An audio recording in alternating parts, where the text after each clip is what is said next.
Penilaian seseorang terhadap produk itu adalah 90 detik pertama melihat dan 90% karena dipengaruhi oleh warna. Wow. What?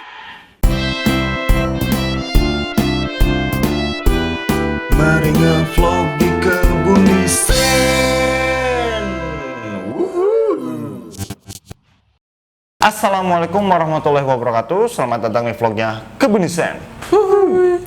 Oke teman-teman, kali ini kita punya tips yang tentu aja ini bisa bermanfaat nih buat teman-teman yang lagi berbisnis ataupun sedang memulai bisnis. Mantap. Ya. Tapi sebelum itu kita pengen ngasih tahu nih tentang channel ini, barangkali ada yang baru lihat channel ini. Ya, jadi channel Kebun Desain ini merupakan channel edukasi bisnis dan tips-tips marketing. Nah, channel Kebun Desain ini merupakan bagian dari studio desain grafis Kebun Desain. Nah, jadi studio desain grafis Kebun Desain ini merupakan digital agency Oke. Kita bisa melayani beberapa jasa mulai dari branding, desain logo, desain kemasan, cetak kemasannya pun bisa seperti yang ada di belakang ini. Ini ya contohnya. Seperti itu. Oke, itu aja sih introduce terkait dengan Kebun Desain. Yang baru follow, yang baru subscribe ya. Iya.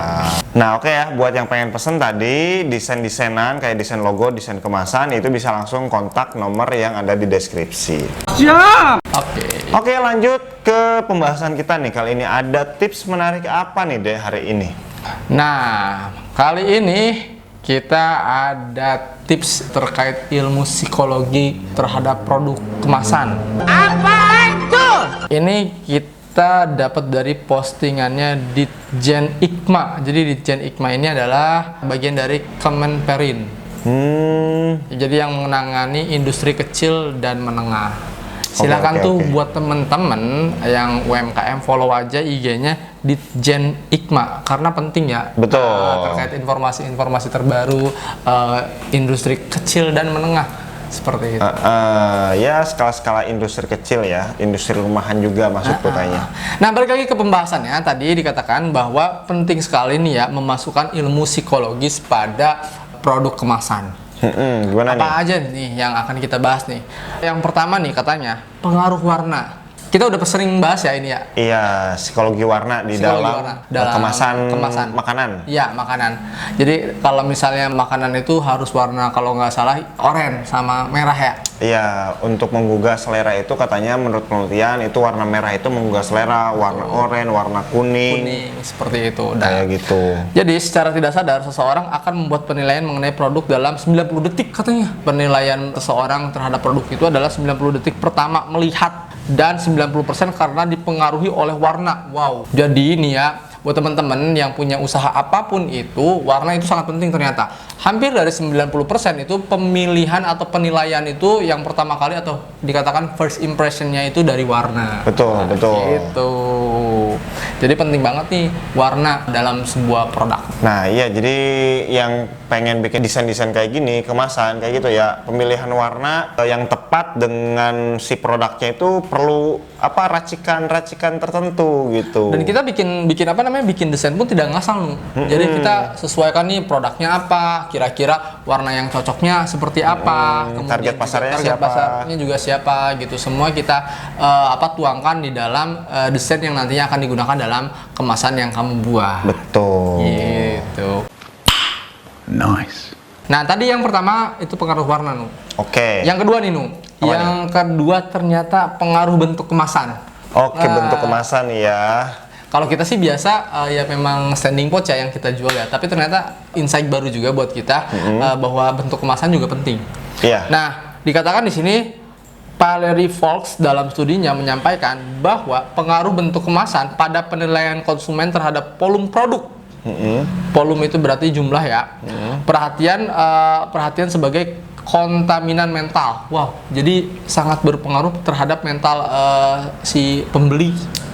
Iya, memang bentuk produk selain menarik perhatian juga dia secara psikologis itu mempengaruhi. Wah, ini kemasannya itu kayaknya isinya banyak. Kalau tadi first impressionnya, sekarang lebih dalam lagi kena mentalnya gitu. Kena mental. Nah, dikatakan di sini bentuk yang unik akan membuat konsumen memperkirakan kualitas produk lebih tinggi dari nilai sebenarnya. Contohnya kemasan coklat Toblerone yang berbentuk segitiga lebih menarik ketimbang coklat yang lainnya. keren juga sih. Jadi ibaratnya kalau misalnya kita pacaran sama seseorang, pertama tampilannya dulu. Iya. Terus yang kedua baru pribadinya. Nah mungkin ini lebih ke pribadinya gitu ya. Iya, jadi kita tuh kayak nebak-nebak gitu ya. Oh ini bentuknya coklatnya hati. Wah ini kayaknya kualitas coklatnya bagus dan enak nih. Enak gitu. Kayak gitu, nggak cuman apa yang standaran biasanya misalkan kayak coklat batangan kotak gitu kan. Itu kan biasa aja sih. Be aja lah kalau misalnya kita apa namanya nilai. Nah itu yang kedua. Yang ketiga Nah yang ketiga ternyata pengaruh gambar. Oke. Produk dengan desain yang keren tuh di sini dikatakan desain yang keren. Berarti dengan kata lain memang desain yang menarik akan mempengaruhi omset Anda. Betul. Promo nih. Unik dan sesuai dengan target pasar tuh kan, dikatakan target pasar. Di Gen Ikma aja bilang gitu. Kita dari dulu nih udah sering bilang bahwa kalau misalnya teman-teman mau bikin desain kemasan untuk produk kalian harus memperhatikan target pasarnya. Jangan asal pengen buat desain, mas saya pengen warnanya seperti ini. Padahal nggak sesuai tuh dengan target pasarnya, karena ada yang seperti itu ya, Iya, jadi banyak kasus ke kita juga itu yang order desain kemasan itu pengen sesuai selera si ownernya. Bukan selera pasar ya, itu salah. Nah iya, seharusnya si owner itu paham dia tuh mau jualan, misalkan jualan coklat, target pasarnya itu adalah perempuan yang seneng coklat misalkan. Yang feminim. Masa dikasih gambar tengkorak? Si coklatnya gitu ya, desain apa kemasannya kan nggak mungkin gitu. Nggak mungkin. Target pasarnya cewek gitu ya, yang feminim, kotak apa namanya bentuk coklatnya juga bentuk-bentuk yang feminim, yang hati, yang kayak gimana gitu ya, yang lucu-lucu. Ini malah dikasih kemasan desainnya itu tengkorak. Warna hitam gitu. Ada darahnya, serem lah itu. Nggak cocok seperti itu.